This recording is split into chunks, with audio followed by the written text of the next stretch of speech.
सुस्वागतम मित्रमंडळींनो, आपल्या चॅनलवर नवीन असाल तर चॅनलला सबस्क्राईब करा. आजच्या भागामध्ये इकडे आता खूप मोठा ट्विस्ट घडला आहे, कारण आता मंजूला दिसत नाही हे सगळ्यांना समजलेलं आहे. त्यामुळे आता जे बलमा आणि चित्रकारां ते सगळेजण बाहेर येऊन उभा असतात. जयदीप म्हणत असतो, असं कधी होऊच शकत नाही. आमच्या वहिनीचं ऑपरेशन असं कसं केलं डॉक्टरांनी, असं कसं होऊ शकतं, वहिनीला दिसणार नाही असं बोलत असतो. आणि सगळेजण खूप टेन्शनमध्ये जातात. म्हणतात की आपल्या मंजूला आता कधी दिसणार नाही.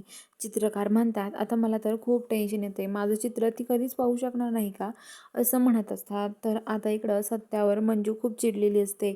मंजू म्हणते, सत्या मला तर काही दिसत नाही, आता काय करू मी.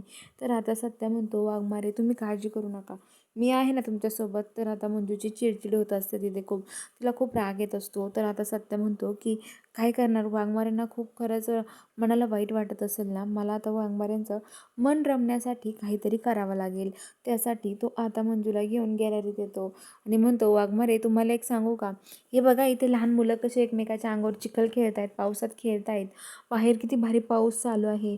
आणि ते बघा ना, ते शेळ्या गाया चारवणारे ते मेंढ्या चारवणारे कसे आहेत सगळे ते, असं म्हणत असतो. तर आता मंजू म्हणते की सत्या काय झालंय. तर आता तो की कुठं काय, हो त्या पोरांना नेले त्यांच्या आईंनी घरी, आता चिखल नाही खेळून देत त्यांना, असं म्हणतो. तर आता मंजू म्हणते, सत्या खोटं नको बोलूस हा, तो अगदी मला खूप मनवण्यासाठी खोटं कशाला बोलतोयस, तुझ्या शर्टाला औषध डाग लागलाय ना, तो धुवून ये अगोदर.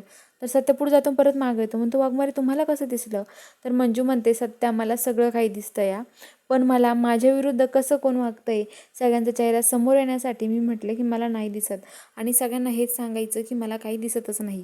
तर बघूयात आपण नक्की आता कसे सगळेजण माझ्यासमोर त्यांचा चेहरा येतो ना सत्या, मग तुला कळेल, असं म्हणत असतात.